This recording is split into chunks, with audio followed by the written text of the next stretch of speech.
A while ago I tested some different flash diffusers to see which one was the best. Well, today I'm going to test them all over again, but this time outdoors.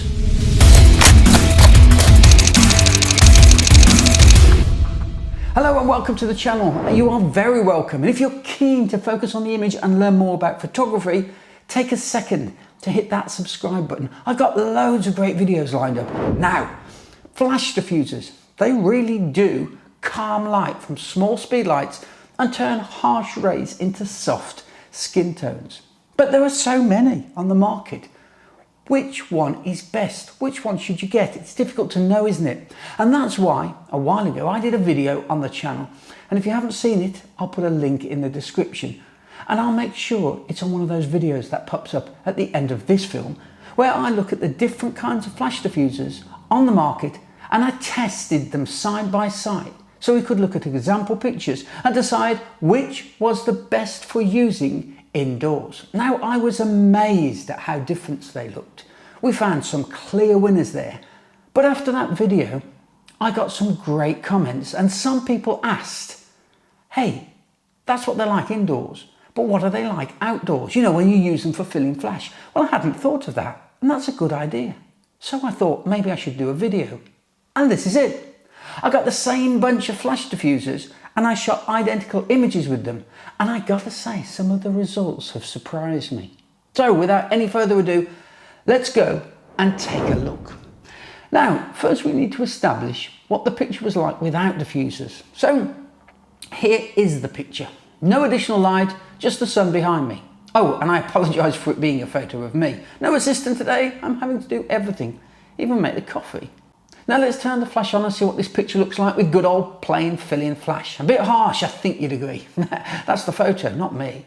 Well, let's get some flash diffusers going. Let's get them fitted so we can calm some of that hard, harsh light down and make it look just a tad more flattering. Let's start this time with the Photo R Universal Studio. In the original test, this was a disappointing 2 out of 10. At just $3.99, I was hoping for something that was going to give a stonkingly good light. But I was disappointed. It's flimsy, it's unimpressive.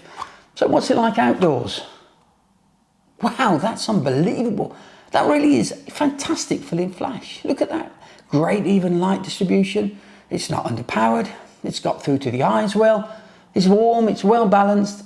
It's soft, it's really, really impressive. Look, this thing might be flimsy. It might not stand up to a great deal of rough treatment, but I have to say, that light feels like it should be a 10 out of 10. Perhaps I need to just hold judgment on this first one until the end to see how the other diffusers perform, because on first viewing, this looks incredible. Second up, we have the Flash Lens Diffuser. That was this one, wasn't it? Bit of a mouthful. You got a 6. Cut. Take 2. Second up, we have the Flash Lens Diffuser Reflector softbox. A bit of a mouthful. This got a 6 out of 10 in the first test. It was £3.91. You do look a bit stupid with on your camera. There's no way I'm ever going to use this flash diffuser in front of clients. But how would it perform outdoors? Well, once I got it fitted to the lens, it's a good even light. It's got impressive skin tones, and again, it has no hot spots. There are no reflections on the skin tones, but it does look stupid on the camera, and I just can't get over that. But actually, the picture's pretty good. I'm going to knock it down a little bit in terms of the score, just because it looks so ridiculous. But with that good picture, I'm going to give it a 7 out of 10. And I will add, if you can put up with looking a bit silly with this on your camera, the light is actually quite good. Next up is our best in test from the first review. Yeah, it's the Reflector Flash Diffuser in silver and white. $4.99, it's got to be a 10 out of 10 best in test badge in the indoor test. But what's it going to be like outdoors? Well, nice subtle light. Not so strong as the others, of course. This one, you're pointing the flash up, and it has a gentle effect. It's well balanced. It's noticeably colder on the silver side, and definitely prefer the white side outdoors. It's not cutting through to the eye sockets perhaps as much as some of the other direct examples. I do love how compact this is, and it's easy to put in the kit bag. It really is easy to use. It fits on the flash quickly. I'm going to give it an 8 out of 10. Right then, on to the next flash diffuser, the softbox. You know, the one that looks like a glove? You stick it over the top of the flash and it got a 7 out of 10 last time. £3.78 it was. Now let's have a look at the results. Well, it's better than it was indoors. It didn't do very well there, but I think it's done a little bit better outdoors. It's not getting through to the eye sockets though. It's definitely lacking some power. It's definitely lacking the power that some of the others are showing. It's worth mentioning it's a definite improvement over no diffuser at all though. The flash points up and that white diffuser wall just isn't big enough. I'm going to give this one a 5 out of 10, and I think actually that's quite generous. Next up, the Octa softbox. I got this for a tenner. It was a disappointing 4 out of 10 last time. It cost £9.99, and in the original test I just thought it was underpowered. Just wasn't giving a flattering light. So does it do any better outdoors? Wow, that is an amazing improvement in performance. Look at it, loads better. Now that's kicking a beautiful soft light onto the subject. The eye sockets are filled in. It's lit the skin really nicely, no reflections. The skin tones are great. By far one of the best in the test. It's a beautiful light. This is the first one that's giving me a light that's performed as well as the Photo R did at the beginning of this test. So now that's giving me a dilemma. Which one is the 10 out of 10? Which one's the best in test? Is it this or is it the Photo R? Well, let's leave that decision to the end. Let's move on to light spheres. Let's move on to the market leader, the Gary Fong. If you remember, this is my Gary Fong from my camera bag. There are later models which will have much better improved design, but this gives a great even light. In the original test it got 7 out of 10. Why? Well, it was just a $49.99 price tag with the white dome, or the $119.99 with the silver and amber attachments. And although the light was good, I felt it wasn't sufficiently better than the others for the increased price. Build quality though, it's second to none. This is going to last. So what was it like outdoors? Well, quite nice. The light was slightly underpowered when you pointed it up, but kicks a nice, delicate, soft, natural light when you use it straight at the subject. I'm going to give this a 7 out of 10. But remember, this was a 7 out of 10 on the indoor test as well.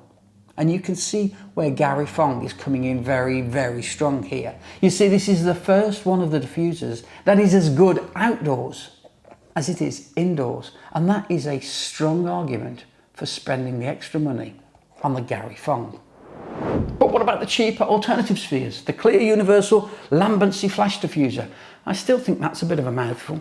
Well, this one came in at £7. If you remember, it got a solid 8 out of 10 with the silver in the indoor test. What's it like outdoors? Well, when you point it up with the silver in, it lacks light. It's not really excelling at all. So let's put it direct at the subject and try it with the silver on. Oh, no, that's not good. Forget that. That's just cutting the light down into this small little hole here. And that's because the light can't get through this. It's metal. Let's put this white sphere on and see how it gets on. We'll point it direct. No, it's not as good as the Gary Fong. It's definitely looking like a cheaper alternative. What about the white pointed up? No, actually, that's not a bad light. That's a nice light. Well balanced, considerably better than the silver, and actually quite impressive. It saved the day. This would have been a 2 out of 10, I think, without this white pointing upwards. With that, I'm going to give it a 6 out of 10. So which of these diffusers is going to get the title Best in Test for outdoor fill-in flash photography? Well, it's quite difficult as a decision because it's either the Photo R Universal Studio, which was the very first one we looked at in the test. That got a hopeless 2 out of 10 indoors, but outdoors it performed really well at filling flash. Or is it going to be the mini Octa softbox? Great light, just like the Photo R. Equally bad indoors. The Octa though is big, it's bulky, and you're definitely going to look like a bit of an idiot with this strapped on your camera walking around at a commercial job. It makes the camera a bit too heavy, a bit too top heavy. And there's the $9.99 price tag against the Photo R, which is $3.99. You know what? I'm going to give it to the Photo R, the diffuser that came hopelessly last place in the indoor test. It's flimsy, yeah. It might not be the most well-made diffuser on test, but it's $3.99. It's definitely the best light, and it's definitely the best value. 10 out of 10, best in test. And we'll give the Octa an honourable 9 out of 10. Wow, I never saw that coming. From last place to first. Oh, that reminds me. You remember in the original test, we had a curveball at the end. We had an A4 piece of white paper, which was absolutely free of charge because I used some junk mail. So let's try our white piece of paper now. Let's see how it does outdoors. And is it as good as the rest of them? Well, yes. Yeah, it's a nice even light. It's good shadow penetration. Look, if you didn't look like a bit of an idiot with a piece of paper strapped to your flash gun, this is a great piece of kit. It's doing everything you want it to do. It's ticking all the boxes because essentially a diffuser is just a huge piece of white. That's all your flash diffuser really needs to be. The bigger, the better.